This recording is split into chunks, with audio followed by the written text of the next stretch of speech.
It's Tuesday. This is the first day back from the quarterly challenge, the dry week. For us, yeah. For us. Because we shot the Monday episode long before, Right.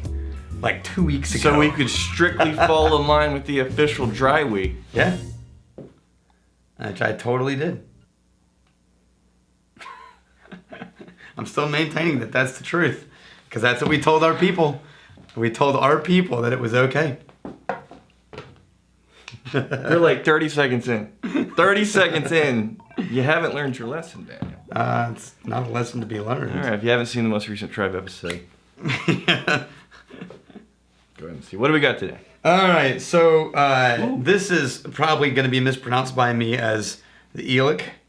Okay, obviously Scotch, yeah. Yeah, but this is an independent bottling from the Vintage Malt Whiskey Company. Vintage Malt Whiskey Company. Yes. Now they do a couple other things, but this is their Islay from an undisclosed Islay distillery. Okay. Now, if you research this, there's been so much back and forth, and there are people who are adamant they know exactly which distillery this is. Okay. And then there are other people who I trust just as adamant that it's a totally different distillery, and it leads me to think that they might be doing different distilleries with different releases. Okay. But always from Islay. Okay. Because I've had two people that I really trust both claim polar opposites, and there are no way there's an overlap. Sure. So I'm getting on the nose peatiness and salt, and I'm not thinking there's a lot of age to this. I think it's aged enough in Scotland to get a lot of the traditional notes, but I'm not thinking this is an ancient whiskey. Is there an age I'm also statement? getting no, there's no age statement, and I'm also getting some kind of sherry notes to this. 40%. Yeah. See what I mean, though? It's kind of Now the first time you're not getting like the heftier, weightier notes. The first time I tried the this, peat. now it's all bright and shiny, which makes me think it's either originally a Coolila or Lafroig. Yeah. But then there's these sherry notes in there. Mm-hmm. And that makes me think really young, the peated Bunnahabhain or something. I really don't know. This is or Bamor. You know what? If it's sherry cask finish and it's young, it could be Bamor. I'm thinking it's Bamor. Yeah. I see Bamor right there. Let's compare the Bamor. I'm all for that. Yeah. I'm 70% that it's Bamor. Alessandro Jimenez, Daniel and Rex, why do whiskey companies need reps? Wouldn't the whiskey sell itself? No. No. Nothing ever sells itself. Is it mostly small distilleries trying to get their products on shelves? No. The thing is, nobody buys anything without a story and identity reinforcement. Right. And you can't do that all by yourself. Right. Yeah, there's no way. At the very least, you would have to get away with really well-trained bartenders. So if I was a distillery and I couldn't afford to have full-time reps, I don't know what we would do. I mean, start a YouTube channel. Start a YouTube channel. Yeah, that's really the best thing. Now, imagine it's a different kind of smoke. It is. This is prettier. The Bamor is prettier. Well, it's 15 years old too, the Bamor, but still, it's a totally different kind of smoke here. Who was it that said you build a better mousetrap and the world will beat a path to your door? Yeah. This is either Abraham Lincoln or Benjamin Franklin. Some dude. Some dude. Yeah. Some long dead dude. That's not true at all. No. Imagine this. You build something, it's amazing. It's in your house, it's in your hands, it's phenomenal, it's fantastic. So what? Yeah, it's sitting there. It is objectively the most amazing version of that thing that has ever existed. It has to get put out there. Then let's say you luck out and put it on a shelf. Because, yes, well, but still what? There's so many examples. Nothing. There's so many examples of things that are far superior than, whatever's dominating the market, but it just can't get the word out effectively. I mean, just putting things on shelves does jack shit for anybody. I like the prettier nose on the Bamor better, actually. You said it's 15 years old. That's not a fair comparison. It's really good. Man, just the Bamor is much richer. The floral, buttery, just goodness on this. Yeah, to me, this Ileach is a little too watered down. But here's what's weird.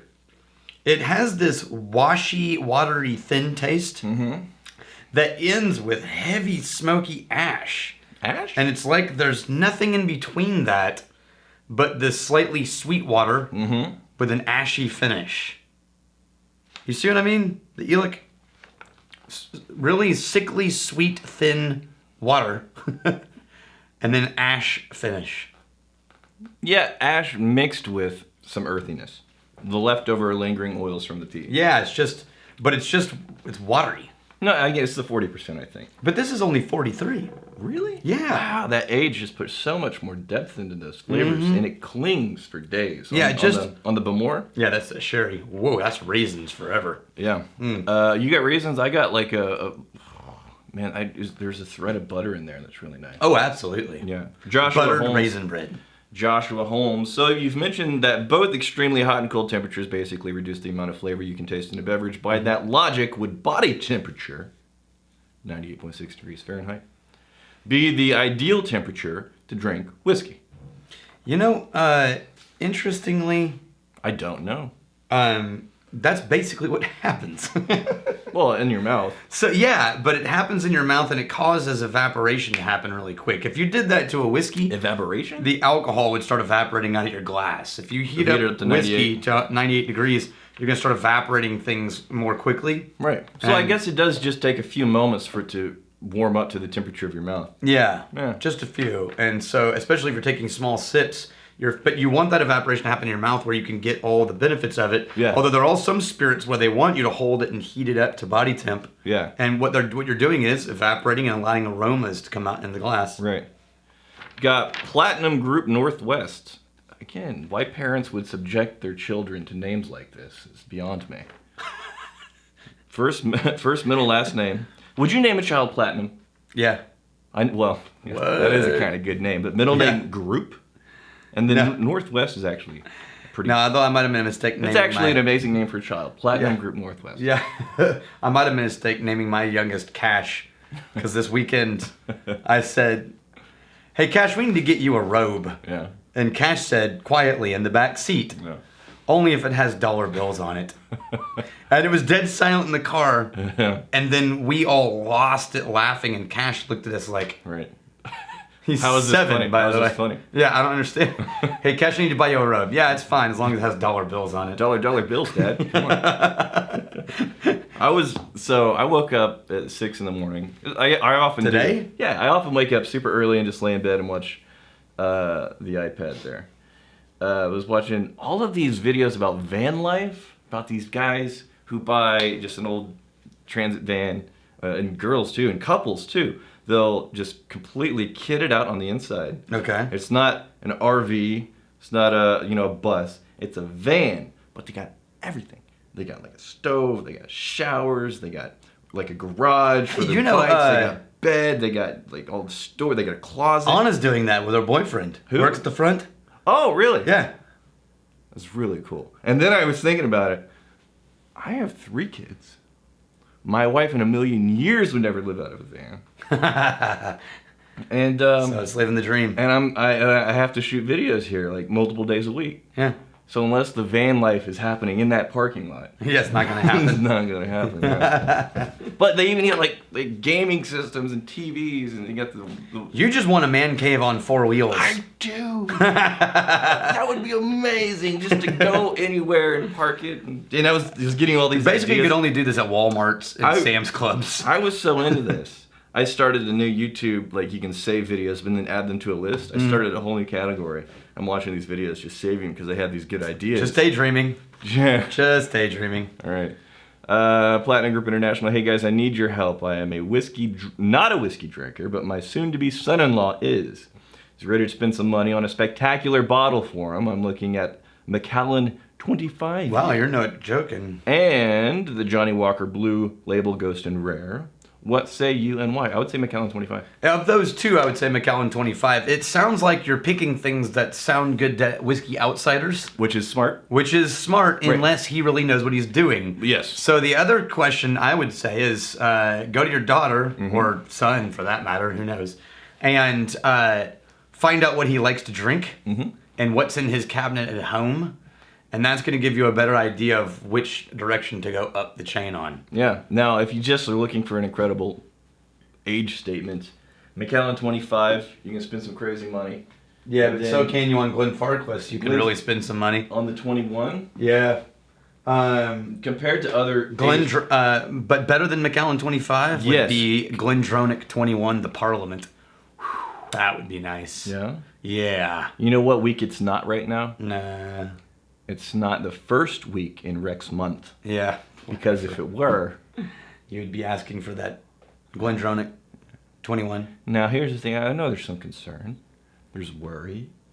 That the people that are worried. Your people are worried. On October 1st, this is going to instigate mayhem, destructive forces, the world of which has never seen. Rex is going to move in a game station in here with an easy chair. There'll be empty bottles lying all over him. This room and is his going whole to role be... is going to be like, I'm going to be dressed up in a butler suit with a cloth over my arm, and he's going to be like, ding, ding, another. I've completely changed the plan on this van. It's not a van. I just need a satellite location for my man cave. Okay, this is right it. Here. Bed, sofa, big screen. We're gonna have to get Rex one of those hospital beds that just can be cranked up and down again. Really slow, so people have to just suffer through this. And then it'll stop. Every once in a while, it's like click, click, click, click, click, click. It starts again. All right, I think we've done the damage. And by the way, that was from Emil Lund. Oh, yeah. Who is a magnificent bastard. Emil Lund! Was this the right one? Okay. Yeah, that's the right one. Emil Lund, you magnificent. Oh, this is the guy that traveled from across from the like damn 5,000 miles. You really, really magnificently far traveling bastard. He showed up at the launch party. Yeah. Good guy. Definitely came the farthest. All right, hold on. Bastard. All right, here's to fighting, stealing, and drinking. If you fight, may you fight for a friend. If you steal, may you steal a lover's heart. If you drink, may you drink with us. Hey, thanks for hanging out with us in the Whiskey Vault. Don't forget to throw in a like, hit that subscribe button on the bottom right, and drop a question or comment down below.